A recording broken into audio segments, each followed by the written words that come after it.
साथियों नमस्कार, मैं हूं त्रिनाथ और आप देख रहे हैं रेडियो इंडिया। सुप्रीम कोर्ट के आदेश के बाद 700 दुकानदारों को 15 दिन का नोटिस दिया गया है और डर से खुद टीन शेड और स्ट्रक्चर्स को व्यापारी हटा रहे हैं। बाजार में दहशत का माहौल है। 21-22 फरवरी को मेरठ बंद का आह्वान किया गया है। अनिश्चितकालीन बंद की चेतावनी भी जारी की गई।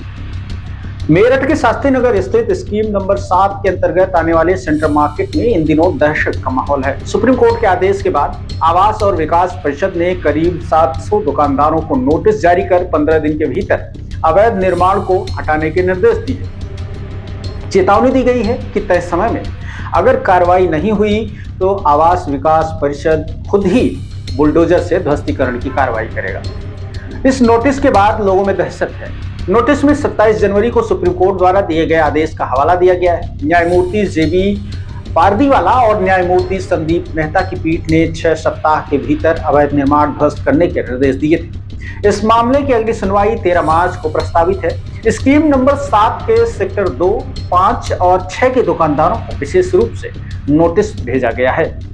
ये मामला हालांकि कोई नया नहीं है। पिछले दिनों सेंट्रल मार्केट में ही एक बंगले को ध्वस्त कर दिया गया इसी आदेश के मुताबिक। डर के माहौल में व्यापारियों ने अपनी दुकानों के बाहर लगे टीन शेड, अस्थायी स्ट्रक्चर और साइन बोर्ड खुद ही हटाने शुरू किए हैं। कुछ व्यापारी पूरी तरह से निर्माण तोड़ने में जुटे हैं। वहीं आरटीआई कार्यकर्ता लोकेश खुराना ने आरोप लगाया कि परिषद सुप्रीम कोर्ट के आदेशों की गलत व्याख्या कर रही है। उनका कहना है कि आदेश केवल अतिक्रमण हटाने तक सीमित नहीं, बल्कि आवासीय भवनों में संचालित व्यावसायिक गतिविधियों को बंद करने से जुड़ा है।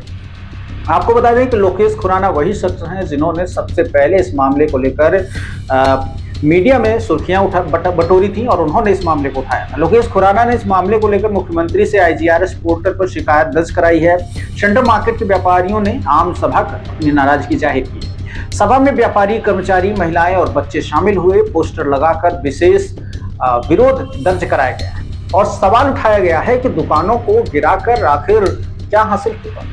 शनिवार को हुई बैठक में व्यापारियों ने सेंट्रल मार्केट को अनिश्चित काल के लिए बंद करने और 21 व 22 फरवरी को पूर्णतया मेरठ को बंद करने का आह्वान किया है। इस पूरे घटनाक्रम ने स्थानीय राजनीति को भी गरमा दिया है, क्योंकि ये जो सेंट्रल मार्केट का इलाका, यहाँ रहने वाले व्यापारी ज्यादातर सत्तारूढ़ दल से संबंध रखते हैं और उन्हीं के दबाव में यहाँ पर कोई भी बड़ा नेता आने को तैयार नहीं हो रहा है। कुल मिलाकर देखा जाए तो जो व्यापारियों की पीड़ा है उसको समझने वाला ना तो स्थानीय स्तर पर कोई शासन प्रशासन का जिम्मेदार व्यक्ति है और ना ही राष्ट्रीय और प्रादेशिक स्तर पर कोई ऐसा नेता निकलकर सामने आ रहा है जो इन व्यापारियों की पीड़ा को समझे। आप एक तरीके से सोचिए कि करीब 8 से 10 लाख लोग ऐसे हैं आसपास के क्षेत्र के जो यहाँ से खरीदारी करते हैं। करीब 2 से 2.5 हजार ऐसे व्यक्ति यहाँ से प्रत्यक्ष या परोक्ष रूप से जुड़े हैं जिनका यहाँ पर व्यापार चल रहा है, जिनकी वजह से उनकी रोजी रोटी चल रही है। सब कुछ बर्बाद होने के कगार पर है और यहाँ के सत्ता नशीन नेता और यहाँ के जो अधिकारी गूंगे बहरे बने बैठे हैं। आवास विकास परिषद ने न केवल घुसखोरी और लालच के चक्कर में इन व्यापारियों के लिए एक ऐसी दुधारी तलवार बनाकर दे दी जिससे इधर जाने पर भी गला कटने का डर है और दूसरी तरफ जाने पर भी कुएं में गिरने का डर है। आज व्यापारी दो राहे पर खड़ा है।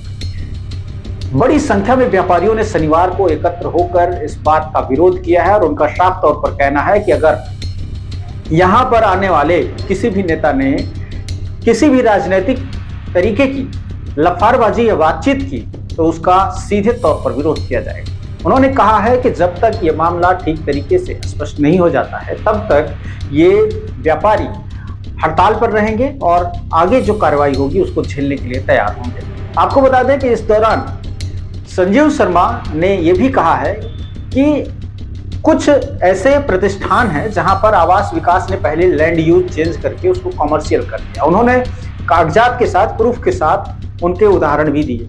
उनका कहना है कि अगर आवास विकास 1-2 जगहों पर इस तरह के कार्य कर सकता है तो आखिर वो सेंट्रल मार्केट के व्यापारियों के हित में इसका लैंड यूज चेंज करने के लिए तैयार क्यों नहीं है, इसके लिए प्रपोजल क्यों नहीं बना रहा है। बात साफ है कि आने वाले दिनों में जिस तरह से आवास विकास परिषद के अधिकारियों ने भ्रष्टाचार कर व्यापारियों के साथ धोखा और छलावा किया है, इस तरह की जो बातें होंगी वो किसी से बर्दाश्त योग्य नहीं होगी और आने वाले वक्त में शायद समय इसका जवाब उन्हें देगा।